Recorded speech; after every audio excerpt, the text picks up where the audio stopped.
Hi, this is Logan, Dr. Tom's podcast producer. Sunday Morning Cafe events are like mini retreats, featuring live music, a thoughtful, research-informed talk, guided discussions, and refreshments. If you'd like tickets for the next event or would like to donate to the mission, you'll find all the details in the show notes and at sundaymorningcafe.com. Hey, buddy. Hey, how are you? 30 shy 1%.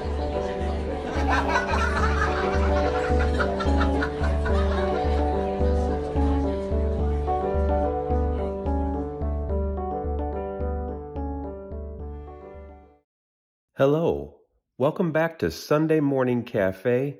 I'm Tom Wagner.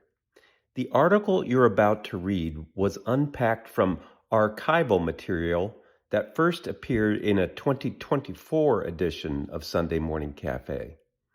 As you'll read, it chronicles the experiences of two vacations taken 40 years apart. The connective tissue holding those two current river float trips together, it was the experience of awe. The whole reason I'm republishing this favorite old article is because my wife Lisa and my daughter Lizzie and I are leaving on a bike riding vacation tomorrow morning. Rather than writing an article this week, I'll be pedaling the bike paths and rural roads of northern Minnesota. I'm hoping to practice what I preach in this article, the disciplines of beauty and awe. Hey, thanks for reading. So the title for this week's archival article is Awe. Not awe like cute, and not awe like ugly, but the kind of awe that makes you say, whoa. My wife's birthday and Mother's Day live just a stone's throw apart on the family calendar. This year, I decided to pay attention to what happiness research has to say about gift giving. Rather than having her unwrap more stuff that she'll probably return anyway, I gave her, and by association me, an experience. As you may know, we live in St. Louis, Missouri. Planning a drivable summer vacation on a budget normally means heading north to humidity-free Michigan for sandy beaches and cherry pie. With only 3.5 days to spend, I shortened my search to more nearby zip codes. We ended up selecting a float trip on Missouri's spring-fed Current River. That's just about 3 hours away. For me, this represented a return to the place where many decades ago, I experienced something very close to what Professor Dasher Keltner, the researcher, refers to as awe. My childhood trip to that river occurred in the late summer. With little rain that time of year, it's mostly just ice-cold springs that feed that river. Going to that same place with Lisa in mid-May, the river hid itself under a layer of brown makeup. Just 1 week earlier, torrential spring rains swole that river's muscles. It burst its banks, pulled up trees, it gorged itself on tons of riverbank mud. By the time we got there, it had settled down. On the plus side, all that rain made the current stronger. Paddling was a breeze. On the minus side, those normally crystal clear waters bore a strange resemblance to a McDonald's chocolate milkshake. But that's not how it was back in July of 1973. Back then, I'm remembering how somehow our 2 adult chaperones managed to pry 6 school-aged boys from their tents pretty close to sunup. After unloading the outfitter's bus and boat trailer, we launched ourselves into a quiet, pristine river. Right away, we noticed the way that the cold spring-fed water interacted with the warm summer's air. It was as if nature had borrowed one of those rock concert dry ice machines. A humid smoke coiled over the surface that we plowed with the bows of our boats. I'm remembering how the morning sun would occasionally peek over one of the limestone cliffs that bound the river. The effect was breathtaking. Bright columns of light cutting through the smoke gaps. Those beams opened up an underwater landscape fit for a mermaid. In the shallows, suckerfish and trout moved in and out of the shadows underneath our boats. Here's the slice out of that trip that Dr. Keltner, the professor who studies awe that I mentioned, he'd want to study what I'm going to tell you right now and take it to his lab and chop it up and examine it.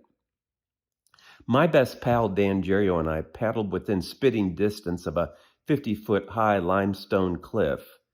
Just then, a burst of light sliced through the water down into the depths. That beam illuminated maybe 30 more underwater feet of that cliff's base until the dark of the depths swallowed it. Instantly, a leviathan made up of fear and goodness surged up from some until now unknown place inside of me. It swallowed me whole. Now, I am, and always have been, annoyingly loquacious. By nature, I am. Yet, I couldn't find any words at all for this, not even a desire for words. In that holy silence, my eyes teared up. If you could find a word to go with that internal, external experience, it'd have to be deeper than holy shit. Maybe whoa, with about 1,000 exclamation points after it. I remember it now with a kind of pleasant ache, like I wish I could get back to that experience. In his 2023 book, coincidentally titled Awe, Dr. Dasher Keltner writes, and I'll quote him, 20 years into teaching happiness, I found the answer. Find awe, end quote. Well, I wish it were that simple. As far as I can tell, Keltner's methodological approach was and continues to be meticulous. His book was well worth my $15.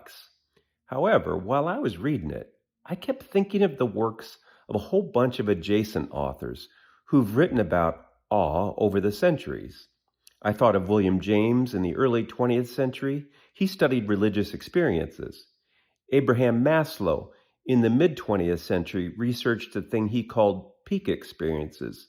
Martin Buber did something similar in his study of I-thou experiences. Teresa of Avila in the 16th century wrote about what theologians describe as mystical experiences. These authors, spread out across the centuries, agreed with one another on several substantial points.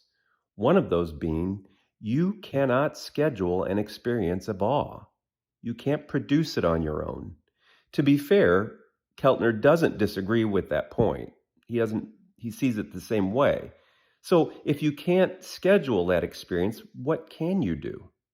Well, you can do what Lisa and I did on our trip to the Current River a couple of years ago. As we rounded bends in the river, explored water caves, greeted the dawn, and said goodbye to the setting sun, we did our beauty checks. This methodology was discovered in my own resilience happiness research. It involves two steps.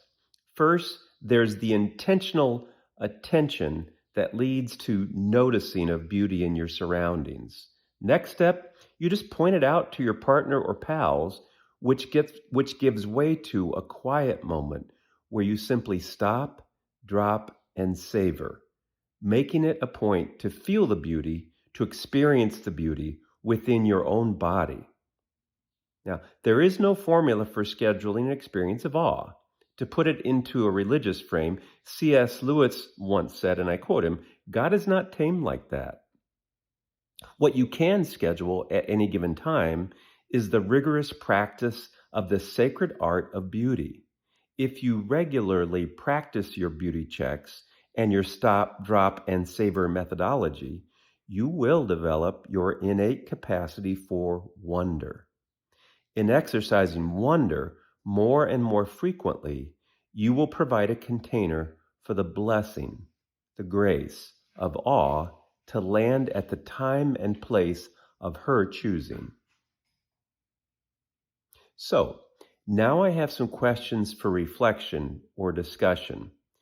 The blog article companion that's published on the same day that this podcast is published has these in writing if you'd prefer not to be writing these down. But if you stay on this podcast, I'm going to proceed with the question. So here's the first one. Recall several times when you've had an embodied experience of beauty. Write or tell that story with as much internal and external detail as possible. Second question. Do you have a regular discipline of beauty checks? For example, do you have an outdoor spot for meditation where the same tree's unfolding personality over the seasons intrigues and delights you? Where do you go to see the sunrise? Where do you go to see a sunset? Third question. A couple of years ago, I watched a woman get horrible news on her phone at the airport while in line at the TSA. As she wept and wailed, her toddler boy tugged and cried. She took time out from her call to jerk him by the arm and scream at him. As you might imagine, that just caused him to cry harder. His mom then went back to her phone, weeping again. It was so painfully horrible. But next came the beauty. A woman stepped out of line and helped by lifting this woman's luggage onto the conveyor, and then that same woman just did her best to soothe both the mom and the boy. So here's the question. Have you ever encountered this kind of beauty in a grocery store, in an airport, or a community center? All right, next question. Does it occur to you to do your beauty checks by savoring a parent or grandparent delighting in a child? Similarly, do you stop, drop, and savor when you observe beauty manifested in kindness or generosity? And here's the final question. Have you experienced awe before? Write or tell the story. All right, thanks for listening.